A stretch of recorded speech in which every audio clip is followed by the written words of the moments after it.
আবুল সরকার বলল কি, আল্লাহর মাথা কোনটা আর পাছা কোনটা আমি বুঝতেই পারি না এখনো। নাউযুবিল্লাহি মিন যালিক। আল্লাহর মাথা কোনটা আর পাছা কোনটা এটা আবুল সরকারের জানার দরকার আছে? আল্লাহ কেমন আল্লাহই ভালো জানেন, কি বলেন ঠিক কিনা? আল্লাহ কেমন আল্লাহই ভালো জানেন।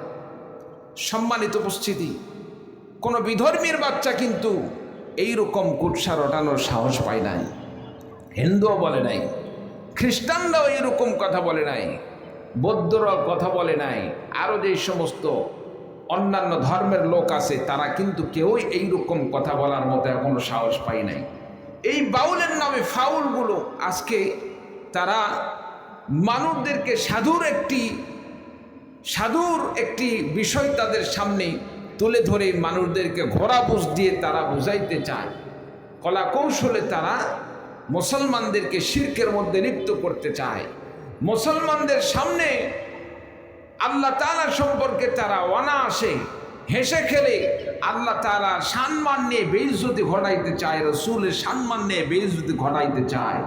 সম্মানিত উপস্থিতি, যার কারণে বাংলাদেশে আমরা লক্ষ্য করে দেখলাম গত কয়েকদিন আগে তাওহীদের জনতার ধাওয়ার ঠেলায় তারা পানিতে নামতে পর্যন্ত তারা হুঁশ পায় নাই। চিল্লা বড় ঠিক না?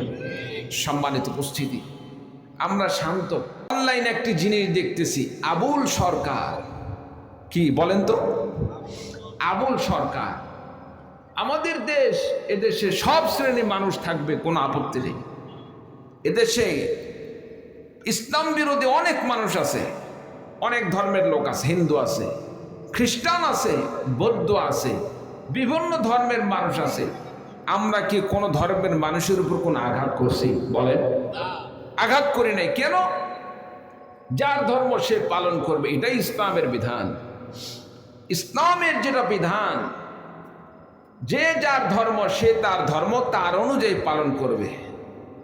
কিন্তু ইসলামের নাম ধারণ করে কেউ যদি ইসলামকে নিয়ে কটূক্তি করে, ইসলামকে নিয়ে কুৎসা রটায়, আল্লাহকে নিয়ে কুৎসা রটায়, রসুলকে নিয়ে কুৎসা রটায়, সে মুসলমান দাবি করেই করুক আর অন্য ধর্মের দাবি করেই করুক না কেন, ইসলাম নিয়ে কেউ যদি ব্যঙ্গ করে, ইসলামকে নিয়ে কেউ যদি অপমান করে, আল্লাহকে নিয়ে যদি কেউ গালমন্দ করে, আল্লাহর ইজ্জতের হানি করে, মুসলিম হিসাবে আপনি আমি কেউ বসে থাকতে পারে না। চিৎকার দিয়ে বলুন ঠিক কিনা? আমরা ভদ্র, আমরা কাউকে অ্যাটাক করতে জানি না, আমরা কারো উপর আঘাত করতে জানি না। কিন্তু আমার আল্লাহ এবং রসুলকে নিয়ে যদি কেউ কটূক্তি করে, আমরা যেমন শান্ত ছিলাম ঠিক তেমনি ভাবে আল্লাহ রসুল এবং ইসলামের স্বার্থে অতি শান্ত থেকে আমরা অতি জ্বলে ওঠে কাফের মুশরিক আর এই সমস্ত ইসলাম বিদ্বেষীদেরকে চরমভাবে শিক্ষা দিতে আমরা নিজের জীবন দিতেও কোনো পরোয়া করি না। চিৎকার দিয়ে বলুন ঠিক কিনা? সম্মানিত উপস্থিতি, এই আবুল সরকারকে গ্রেফতার করার পরে বিভিন্নভাবে প্রতিবাদ হচ্ছে। আমার বুঝে আসে না, কোন মুসলমানের বাচ্চা নিজেকে মুসলমান দাবি করার পরে, আল্লাহকে নিয়ে কটূক্তি করার পরে, গালমন্দ করার পরে, আল্লাহর পক্ষে সে স্লোগান না দিয়ে দুনিয়াতে একজন এমন নিকৃষ্ট আবুল সরকারের মতো একজন মানুষের পক্ষে দাঁড়িয়ে সে প্রতিবাদ করতে যায়, বিভিন্ন প্রকার হুমকি ধমকি দেয়। সম্মানিত উপস্থিতি, বাংলাদেশের মুসলমান কিন্তু আগের মতো নেই। বাংলাদেশের মুসলমানদের কিন্তু মনের বল আগের চাইতে এখন অনেক তুঙ্গে। কি বলেন ঠিক কিনা? সম্মানিত উপস্থিতি, ফরহাদ রেজা মনে হয়, ফরহাদ মাজহার মনে হয় সম্ভবত, বৃদ্ধ লোক, সে কি বলল? আবুল সরকারের মুক্তির জন্য প্রয়োজনে মানিকগঞ্জে সে নাকি জনসেবা করবে। ফরহাদ মাজহার সহ যত এই সমস্ত কুলাঙ্গার গুলো আল্লাহ বিদ্বেষীদেরকে মুক্ত করার জন্য যারা বিভিন্ন প্রকার হুমকি ধমকি দিচ্ছে, আজকে সুস্পষ্ট ভাষায় জানিয়ে দিতে চায়, আমাদের বাংলাদেশের অতি সুপরিচিত একজন আলেমে দ্বীন মাওলানা রফিকুল ইসলাম ভাই নেত্রকোনা, ছোট্ট হুজুর, আপনারা চিনেন তো? চিনেন তো ইনশাআল্লাহ। রফিকুল ইসলাম সাহেব তিনি সিদ্ধান্ত গ্রহণ করেছেন, আগামী 1 ডিসেম্বর প্রয়োজনে মানিকগঞ্জে সেখানে আমাদের সমাবেশ হবে এই সমস্ত বাউল ফাউলদেরকে প্রয়োজনে দমন করার জন্য। আবারও যদি আমাদেরকে ঐক্যবদ্ধ হয়ে মাঠে নামতে হয়, সেখানে আমরা ঐক্যবদ্ধ হয়ে মাঠে নামবো। হেফাজত ইসলামের পক্ষ থেকেও সিদ্ধান্ত এসেছে, আল্লাহ রসুলকে নিয়ে কেউ গালমন্দ করে পার পেয়ে যাবে এরকম সুযোগ নেই। সম্মানিত উপস্থিতি, হেফাজত ইসলাম বাংলাদেশ, আল্লামা রফিকুল ইসলাম মাদানী সহ যত আলেম ওলামাগণ এই সমস্ত বাউল আর ফাউলদের বিরুদ্ধে সংগ্রামে ঝাঁপিয়ে পড়ার জন্য যদি আপনাকে আমাকে আহ্বান করে, কোন কোন ভাই রক্ত এবং জীবন দিতে প্রস্তুত আছেন? তো হাত তুলে আল্লাহকে দেখিয়ে দিন। আল্লাহ পাক আমাদের সকলকে কবুল করুন। সকলে বলেন আল্লাহুম্মা আমিন। আর জোরে বলেন আল্লাহুম্মা আমিন। বা সত্যবান। সম্মানিত উপস্থিতি, আমরা তো ইবাদত করি একমাত্র আল্লাহর। কার? আমরা ভয় করি কার? আমরা ভরসা রাখি কার? আমাদের সুখ দুঃখ সব দেওয়ার মালিককে, আল্লাহ রাব্বুল আলামিন। সম্মানিত উপস্থিতি, সুতরাং আপনার আমার জীবন দান করছেন আল্লাহ, আপনার আমার জীবনও যাবে আল্লাহ রাস্তায়। আল্লাহ দান করছেন, আল্লাহ রাস্তায় দিব। দুনিয়া তো চিরস্থায়ী থাকার জায়গা না। কি বলেন বাবা? থাকার জায়গা? থাকার জায়গা না, আমাদেরকে বিদায় নিয়ে চলেই যেতে হবে। কি ভাই বিরক্ত হচ্ছেন নাকি?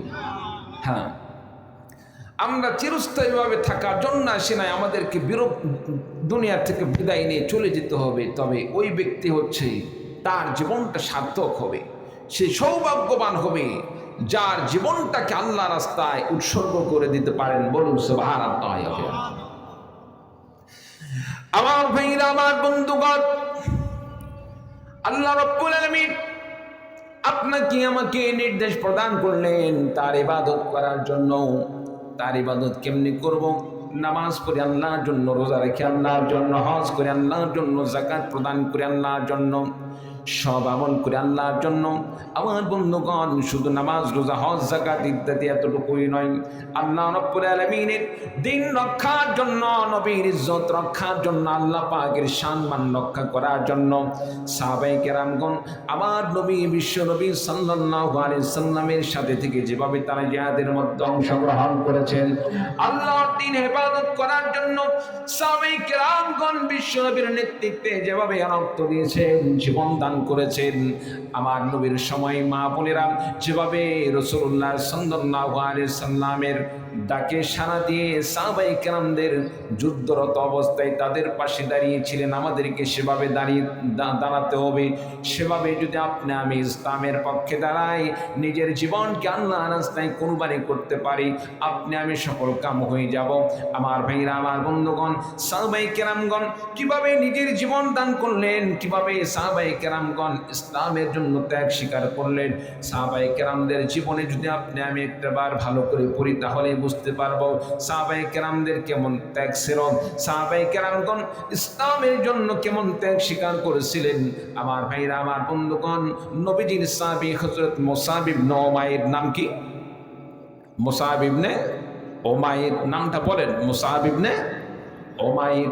আমার ভাইরা, আমার বন্ধুগণ, মুসাব ইবনে উমাইর রাদিয়াল্লাহু তাআলা আনহু এমন একজন সাহাবী ছিলেন যিনি একজন এতিম সন্তান ছিলেন।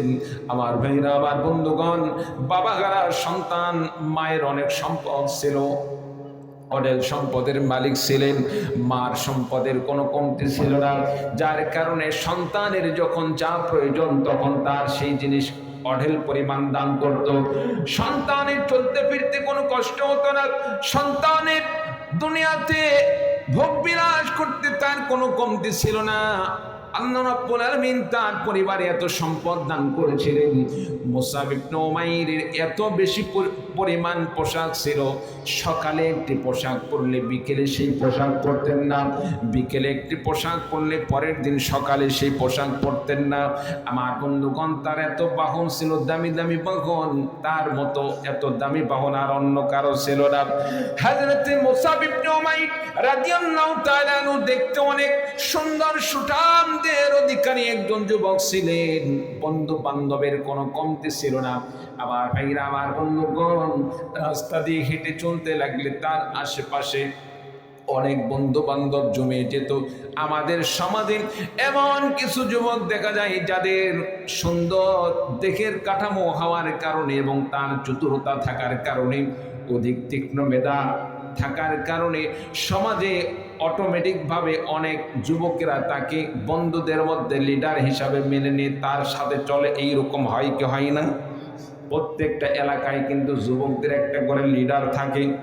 মনে করেন পাশে একটা ক্লাব আছে, ক্লাবে অবশ্যই সেখানে যদি অনেক সদস্য থাকে তাদের মধ্যে একজন লিডার নির্ধারণ করে, যেই তাদের মূলত তাদের কাছে প্রিয় হয় তাকেই কিন্তু লিডার হিসেবে তারা গ্রহণ করে। চিন্তা বলুন ঠিক কিনা?